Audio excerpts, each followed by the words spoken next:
Yeah, we are waiting ahead. The teams are just about to come out at the moment for this match 3. We are now on pitch 3. Let's talk about conditions first. It is quite comfortable out here, 32 degrees. There is a little bit, and I'm going to say a little bit of a breeze coming from the media road end. It is slight, so a little bit of comfort for the players. Let's have a look at the main thing. Hasn't been used yet in the series, of course. They've all been over on pitch 1, them two.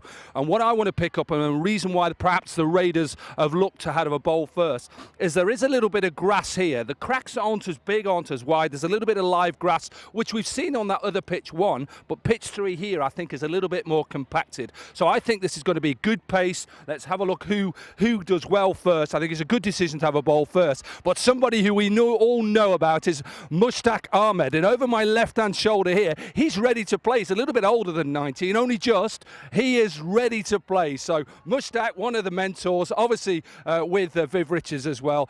Good decision. Sun is out. First day game. Let's see which team does well today.